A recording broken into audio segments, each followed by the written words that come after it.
Pirmojo Lietuvos vardo paminėjimo vakarų šaltiniuose tūkstantmetis yra visų pasaulio lietuvių šventė. Šiam jubiliejui birželio 13 dieną buvo surengtas Bliūdžių giminės suvažiavimas.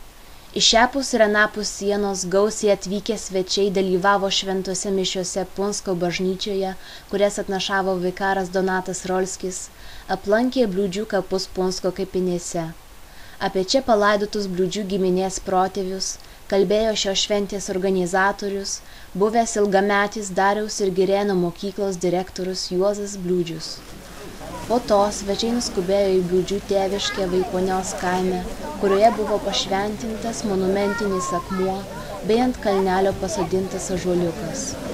Apie šios šventės tikslus pasakoja jos sumanytojas ir organizatorius Juozas Bliūdžius. Kiek žinau, kad praeityje Bliūdžiai gyvenantys Lietuvoje suvažiuodavo kas keletas metų ir su tikslu kartu pabendrauti. Ir kadangi čia vis jau ir laidotuvių dažniau būdavo, ir čia šiais metais pavasarį taip tokia proga buvo, kalbėjomės. Ir mano dėdės sako, kad šiemet gal reikėtų kažkur vėl suvažiuoti, tada aš pasiūliau savo gimtinėje, jau Lenkijos pusėje, kur jie visi prieš karą čia yra gimę.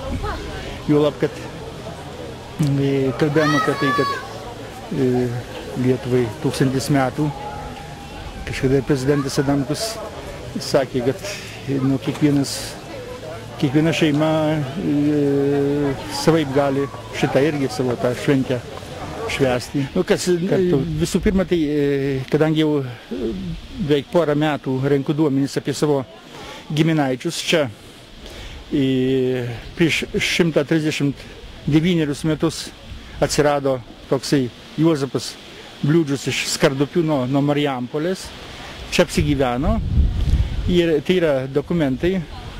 Ir prieš pirmą pasaulinį karą iš 8 vaikų net 6 emigravo į Jungtinės Amerikos valstijas. Ir praktiškai 2 likusių čia Bliūdžiokų išaugo nemaža tokia giminė, kaip matyti, čia daug jaunimo ir aišku, toli gražu čia ne visi yra, bet nemažai. Ir šiandien dar pasinaudosiu progą ir įteiksiu praktiškai visiems tą giminės genealoginį medį, ar sakykim, giminės medį. Su tais duomenimis, kurie iki šiol man buvo prieinami ir kiek sugebėjau surinkti. Kaip žinia, tam nėra niekad ten galo, vis galime tobulinti. Taip susidėjo, kad čia akmuo tikrai yra iš šito laukų, tėvuko parvilktas.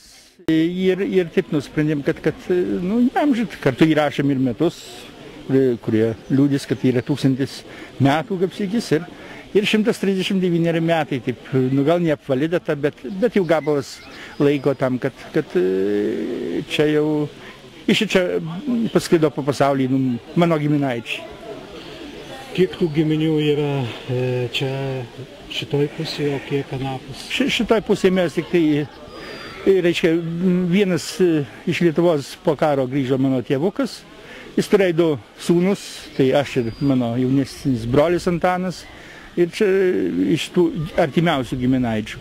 O kiti yra iš Bliūdžių, bet tolimesnių, čia jau, bet ne Bliūdžių pavardės, kadangi tai buvo Bliūdžiūčių vaikai, likę ir anūkai, proanūkiai. Gal iš vis jau šituose kaimuose nedaug gyventojų yra? Labai mažai. Iš tikrųjų, šita sodyba irgi praktiškai tuščia yra kasdien taip. Dažnai būnam, bet nereiškia, kad mes čia gyvenam. Ne? Ir Vaikonios kaimas tikrai tuštėja. Čia buvo vien dainykų kaimas ir stambus ūkininkai. Noriu pasakyti, 340 hektarų, 10 ūkininkų, tai vidutiniškai 30 keli hektarai žemės. Kiekvienam ūkininkui, tai stambus ūkininkai buvę, bet tikrai tuštėja. Ar ištuštėjo net.